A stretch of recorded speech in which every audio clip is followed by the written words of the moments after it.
ಸ್ನೇಹಿತರೆ, ಈ ಒಂದು ಜಮೀನು ಇರುವಂಥವರೆಲ್ಲರೂ ಕೂಡ ಈ ಒಂದು ವಿಡಿಯೋನ ನೋಡಲೇಬೇಕಾಗುತ್ತೆ. ಅದೇ ರೀತಿಯಾಗಿ ಸ್ವಲ್ಪ ತಾಳ್ಮೆಯಿಂದ ಒಂದು 10 ನಿಮಿಷಗಳ ಟೈಮ್ನ ಕೊಟ್ಟು ಈ ಒಂದು ವಿಡಿಯೋನ ನೋಡಿ. ಯಾರು ಕೂಡ ಸ್ಕಿಪ್ ಮಾಡಬೇಡಿ. ಯಾಕಂದರೆ ನಿಮ್ಮ ಒಂದು ಜಮೀನಿನ ಹದ್ದುಬಸ್ತನ್ನು ಮಾಡಬೇಕಾಗುತ್ತೆ. ಅದು ಹದ್ದುಬಸ್ತನ್ನು ಯಾಕೋಸ್ಕರ ಮಾಡ್ತಾರೆ, ಆ ಹದ್ದುಬಸ್ತು ಮಾಡೋದ್ರಿಂದ ಏನೆಲ್ಲ ಉಪಯೋಗ ಆಗುತ್ತೆ, ಅದೇ ರೀತಿಯಾಗಿ ಈ ಒಂದು ಹದ್ದುಬಸ್ತನ್ನು ಯಾವ ಒಂದು ಸಂದರ್ಭದಲ್ಲಿ ಮಾಡಬೇಕು, ಈ ಒಂದು ಹದ್ದುಬಸ್ತನ್ನು ಮಾಡೋದಕ್ಕೆ ಯಾವೆಲ್ಲ ದಾಖಲಾತಿಗಳು ಬೇಕಾಗುತ್ತೆ, ಇದೆಲ್ಲದೂ ಕೂಡ ಸಂಪೂರ್ಣವಾಗಿ ನಾನು ವಿವರಣೆ ಕೊಟ್ಟು ನಾನು ನಿಮಗೆ ಹೇಳ್ತಾ ಹೋಗ್ತೀನಿ. ಯಾಕಂದರೆ ಸ್ವಲ್ಪ ಸ್ಲೋ ಆಗಿ ನಿಮಗೆ ಅರ್ಥ ಆಗೋ ರೀತಿಯಲ್ಲಿ ಹೇಳ್ತಾ ಹೋಗ್ತೀನಿ. ಹಾಗಾಗಿ ದಯವಿಟ್ಟು ಕೂಡ ಯಾರು ಕೂಡ ಸ್ಕಿಪ್ ಮಾಡದೆ ಈ ಒಂದು 10 ನಿಮಿಷ ಟೈಮ್ ಕೊಟ್ಟು ಈ ಒಂದು ವಿಡಿಯೋನ ನೋಡಿ ಅಂತ ನಾನು ಹೇಳಲಿಕ್ಕೆ ಇಷ್ಟಪಡ್ತೀನಿ. ಹಾಗೆಯೇ ಸ್ನೇಹಿತರೆ, ನನ್ನ ಚಾನಲ್ಗೆ ಇಲ್ಲಿವರೆಗೂ ಕೂಡ ಯಾರೆಲ್ಲ ಸಬ್ಸ್ಕ್ರೈಬ್ ಆಗಿಲ್ಲ ದಯವಿಟ್ಟು ಇವಾಗಲೇ ಸಬ್ಸ್ಕ್ರೈಬ್ ಮಾಡ್ಕೊಳ್ಳಿ. ಫೇಸ್ಬುಕ್ಕಲ್ಲಿ ನೋಡ್ತಾ ಇದ್ದರೆ ಫಾಲೋ ಮಾಡ್ಕೊಳ್ಳಿ. ಹಾಗೆ ಯೂಟ್ಯೂಬಲ್ಲಿ ನೋಡ್ತಾ ಇದ್ದರೆ ಸಬ್ಸ್ಕ್ರೈಬ್ ಮಾಡ್ಕೊಳ್ಳಿ. ನಮ್ಮ ಒಂದು ಚಾನಲಲ್ಲಿ ಯಾವಾಗಲೂ ಕೂಡ ಈ ಒಂದು ರೈತರಿಗೆ ಸಂಬಂಧಪಟ್ಟಂಥ ವಿಷಯಗಳಾಗಿರ್ಬೋದು, ಒಳ್ಳೊಳ್ಳೆ ವಿಷಯಗಳ ಬಗ್ಗೆ ವಿಡಿಯೋಗಳನ್ನ ಹಾಕ್ತಾ ಇರ್ತೀವಿ. ಅದು ನಿಮಗೂ ಕೂಡ ತುಂಬಾ ಹೆಲ್ಪ್ ಆಗುತ್ತೆ ಅಂತಲೇ ನಾನು ಹೇಳಲಿಕ್ಕೆ ಇಷ್ಟಪಡ್ತೀನಿ ಸ್ನೇಹಿತರೆ. ಇವಾಗ ಮೊದಲನೇದಾಗಿ ಈ ಒಂದು ಹದ್ದುಬಸ್ತನ್ನು ಏನಕ್ಕೆ ಮಾಡ್ತಾನೆ ಅನ್ನೋದಾದರೆ, ನಿಮ್ಮ ಒಂದು ಜಮೀನಿನ ಒಂದು ದಾಖಲಾತಿಯಲ್ಲಿ ಇರುವಂಥ ಒಂದು ವಿಸ್ತೀರ್ಣಕ್ಕೂ, ಅದೇ ರೀತಿಯಾಗಿ ನೀವು ಸಾಗುವಳಿ ಮಾಡ್ತಿರುವಂಥ ಒಂದು ವಿಸ್ತೀರ್ಣಕ್ಕೂ ಹೆಚ್ಚು ಕಡಿಮೆ ಇದ್ದಂಥ ಸಂದರ್ಭದಲ್ಲಿ, ವ್ಯತ್ಯಾಸ ಇದ್ದಂಥ ಸಂದರ್ಭದಲ್ಲಿ ನಿಮ್ಗೇನಾದರೂ ಕೂಡ ಡೌಟ್ ಬಂದರೆ ಆ ಸಂದರ್ಭದಲ್ಲಿ ನೀವು ಈ ಒಂದು ಹದ್ದುಬಸ್ತನ್ನು ಮಾಡಿಸ್ಬೋದು. ಅಂದರೆ ನಿಮ್ಮ ಒಂದು ಜಾಗದ ಪಕ್ಕದಲ್ಲಿರುವಂಥವರು ನಿಮ್ಮ ಜಾಗನ ಒತ್ತುವರಿ ಮಾಡ್ಕೊಂಡಿದ್ದಾರೆ, ಅಥವಾ ಹಿಂದೆ ಇರೋರು ಮುಂದೆ ಇರೋರು ಅಕ್ಕಪಕ್ಕದಲ್ಲಿರೋರು ಯಾರಾದ್ರೂ ಕೂಡ ಒತ್ತುವರಿ ಮಾಡ್ಕೊಂಡಿದ್ದಾರೆ ನಿಮ್ಮ ಜಾಗನ, ಈ ರೀತಿಯಾದ ಒಂದು ಸಂದರ್ಭದಲ್ಲಿ ಒಂದು ಹದ್ದುಬಸ್ತನ್ನು ಮಾಡ್ತಾರೆ. ಅದೇ ರೀತಿಯಾಗಿ ನಿಮಗೆ ಆ ಒಂದು ಬೌಂಡ್ರಿ ಗೊತ್ತಾಗೋದಿಲ್ಲ. ಯಾವ್ಯಾವ ಒಂದು ಬೌಂಡ್ರಿಗಳಲ್ಲಿ ಒಂದು ಗುರ್ತಿಗಂತ ಹಾಕಿರ್ತಾರೆ, ಆ ಒಂದು ಗೂಟಗಳನ್ನ ಹಾಕಿರ್ತಾರೆ ಅಥವಾ ಬೇರೆ ರೀತಿಯಲ್ಲಿ ಗುರ್ತು ಮಾಡಿರ್ತಾರೆ.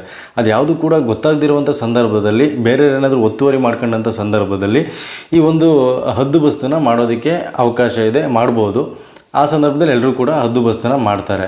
ಅದೇ ರೀತಿಯಾಗಿ ಒಂದು ಹದ್ದುಬಸ್ತನ್ನು ಮಾಡೋದಕ್ಕೆ ಯಾವೆಲ್ಲ ದಾಖಲಾತಿಗಳು ಬೇಕು ಅನ್ನೋದಾದರೆ, ಮೊದಲನೇದಾಗಿ ನಿಮ್ಮ ಹತ್ರ ಈಗಿನ ರೀಸೆಂಟಿಗಿರುವಂಥ ಒಂದು ಪಾಣಿ ಬೇಕಾಗುತ್ತೆ ನಿಮ್ಮ ಹೆಸರಲ್ಲಿ. ಅಂದರೆ ನಿಮ್ಮ ಯಾರು ಭೂ ಮಾಲೀಕರು ಯಾರಿರ್ತಾರೆ ಅವರ ಒಂದು ಪಾಣಿ ಬೇಕಾಗುತ್ತೆ, ಜೊತೆಗೆ ಆಧಾರ್ ಕಾರ್ಡ್ ಬೇಕಾಗುತ್ತೆ. ನೆಕ್ಸ್ಟ್ ನೋಡೋದಾದರೆ, ನಿಮಗೆ ಆ ಒಂದು ನೆಮ್ಮದಿ ಕೇಂದ್ರ ಎಲ್ಲಿರುತ್ತಲ್ವ ಅದ್ರ ಅಕ್ಕಪಕ್ಕದಲ್ಲೇ ನಿಮಗೆ ಒಂದು ಸೈಬರ್ ಸೆಂಟ್ರ್ಗಳಿರುತ್ತೆ ಅಥವಾ ಜೆರಾಕ್ಸ್ ಅಂಗಡಿಗಳಿರುತ್ತೆ. ಅಲ್ಲಿ ಒಂದು ಫಾರ್ಮ್ನ ತೊಗೋಬೇಕಾಗುತ್ತೆ. ಆ ಫಾರ್ಮಲ್ಲಿ ಕಂಪ್ಲೀಟಾಗಿ ನಿಮ್ಮ ಒಂದು ಡೀಟೇಲ್ಸ್ನ ಬರೀಬೇಕಾಗುತ್ತೆ. ಫೋನ್ ನಂಬರಿಂದ ಹಿಡಿದು ಕಂಪ್ಲೀಟ್ ಡೀಟೇಲ್ಸ್ನ ಬರೀಬೇಕಾಗುತ್ತೆ. ಅದೇ ರೀತಿ ವಿಷಯ ಏನು ಅಂತಲೂ ಕೂಡ ಸ್ಪಷ್ಟವಾಗಿ ಬರೀಬೇಕಾಗುತ್ತೆ. ಯಾವುದೇ ಕಾರಣಕ್ಕೂ ಕೂಡ ಮಿಸ್ಟೇಕ್ ಇಲ್ಲದಿರೋ ರೀತಿಯಲ್ಲಿ ಬರೀಬೇಕಾಗುತ್ತೆ. ಅದಾದ ನಂತರದಲ್ಲಿ ನಿಮ್ಮ ಒಂದು ಅಕ್ಕಪಕ್ಕ, ಅಂದರೆ ಎಡ ಬಲ ಮತ್ತು ಮುಂದೆ ಹಿಂದೆ ಯಾರೆಲ್ಲ ನಿಮ್ಮ ಒಂದು ಜಮೀನಿನ ಅಕ್ಕಪಕ್ಕದಲ್ಲಿದ್ದಾರೆ ಅವರ ಒಂದು ಅಡ್ರೆಸ್ ಆಗಿರ್ಬೋದು, ಅವರ ಒಂದು ಸಂಪೂರ್ಣವಾದ ಒಂದು ಮಾಹಿತಿ ಆಗಿರ್ಬೋದು, ಫೋನ್ ನಂಬರ್ ಆಗಿರ್ಬೋದು, ಇದೆಲ್ಲದು ಬರೆದು ಅವರ ಒಂದು ಜಾಗದ ಒಂದು ಸರ್ವೆ ನಂಬರ್ನ ಹಾಕಿ, ಇಸ್ಸೆ ನಂಬರ್ನ ಹಾಕಿ, ಅದಾದ ನಂತರದಲ್ಲಿ ಆ ಒಂದು ಫಾರ್ಮ್ನ ನೀವು ತೆಗೆದಿಟ್ಕೋಬೇಕಾಗುತ್ತೆ. ನೆಕ್ಸ್ಟು ನಿಮ್ಮ ಒಂದು ಆಧಾರ್ ಕಾರ್ಡ್ ಮತ್ತು ಪಾಣಿ ಮತ್ತು ಇದೊಂದು ಅರ್ಜಿನ ತಗೊಂಡು ನೀವು ಈ ಒಂದು ನೆಮ್ಮದಿ ಕೇಂದ್ರದಲ್ಲಿ ಕೊಡಬೇಕಾಗುತ್ತೆ. ನೆಮ್ಮದಿ ಕೇಂದ್ರದಲ್ಲಿ ಕೊಟ್ಟಂಥ ಸಂದರ್ಭದಲ್ಲಿ ಅವಾಗೇನಾಗುತ್ತೆ, ಅವರು ಸಂಪೂರ್ಣವಾಗಿ ವೆರಿಫಿಕೇಷನ್ ಮಾಡಿ ಅದಾದ ನಂತರದಲ್ಲಿ ಸರ್ವೆ ಆಫೀಸಿಗೆ ಕಳಿಸ್ತಾರೆ. ಆ ಒಂದು ನೀವು ಕೊಟ್ಟಿರುವಂಥ ಒಂದು ಅರ್ಜಿನ ಸರ್ವೆ ಆಫೀಸಿಗೆ ಕಳಿಸ್ತಾರೆ. ಆ ಸಂದರ್ಭದಲ್ಲಿ ಸರ್ವೆ ಮಾಡೋದಕ್ಕೆ ಯಾವಾಗ ಬರ್ತಾರೆ ಅದಕ್ಕೂ ಫಸ್ಟು ಅವರು ನಿಮ್ಮ ಒಂದು ಅಕ್ಕಪಕ್ಕದಲ್ಲಿ ಇರುವಂಥ ಜಮೀನು ಯಾರ್ಯಾರದೆಲ್ಲ ಇರುತ್ತೆ ಅವರಿಗೆ ಒಂದು ನೋಟಿಸ್ನ ಕಳಿಸ್ತಾರೆ. ಆ ಒಂದು ನೋಟಿಸ್ ಅಂದರೆ ಅವರು ಸರ್ವೆ ಮಾಡೋದಕ್ಕೆ ಬರೋಕ್ಕೂ ಫಸ್ಟೇ ಒಂದು ನೋಟಿಸ್ನ ಕಳಿಸ್ತಾರೆ.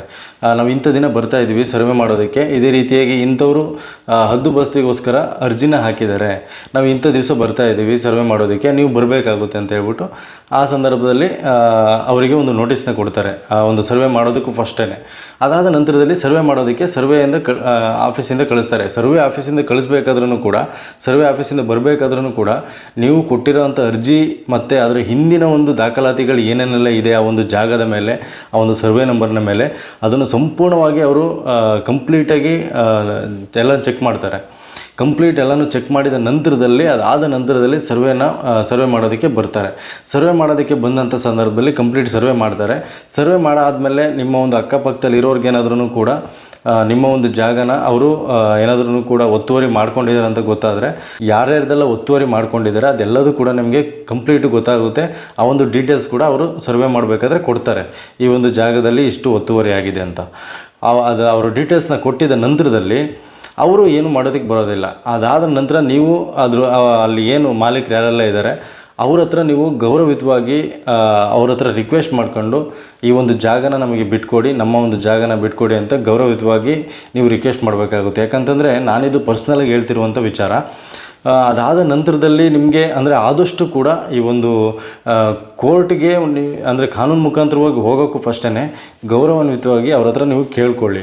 ಮತ್ತು ಮಾತುಕತೆಗೆ ಅವರನ್ನು ಕೂಡ ಮಾತುಕತೆಗೆ ಕರೆಸಿ ಆದಷ್ಟು ಕೂಡ ಮಾತಾಡಿ ಅದಾದ ನಂತರದಲ್ಲೂ ಕೂಡ ಅವ್ರು ಯಾವುದೇ ಕಾರಣಕ್ಕೂ ಕೂಡ ಒಂದು ಜಮೀನನ್ನ ಬಿಟ್ಕೊಡೋದಿಲ್ಲ, ಒತ್ತುವರಿ ಮಾಡ್ಕೊಂಡಿದ್ದಂಥ ಜಮೀನನ್ನ ಬಿಟ್ಕೊಡೋದಿಲ್ಲ ಅಂತ ಅನ್ನೋ ಸಂದರ್ಭದಲ್ಲಿ ನೀವು ಪೊಲೀಸ್ಗೂ ಕೂಡ ಕಂಪ್ಲೇಂಟ್ ಮಾಡ್ಬೋದು. ಅದಾದ ನಂತರದಲ್ಲಿ ಪೊಲೀಸರು ಕೂಡ ಬಂದು ಅದನ್ನು ಒಂದು ಜಾಗನ ಬಿಟ್ಕೊಟ್ಟಿಲ್ಲ ಅನ್ನೋ ಒಂದು ಸಂದರ್ಭದಲ್ಲಿ ನೀವು ಅದಾದ ನಂತರದಲ್ಲಿ ನೀವು ಕೋರ್ಟ್ಗೆ ಒಬ್ಬರು ಲಾಯರ್ ಮುಖಾಂತರವಾಗಿ ನೀವು ಕೋರ್ಟಲ್ಲಿ ಫೈಟ್ ಮಾಡಬೇಕಾಗುತ್ತೆ.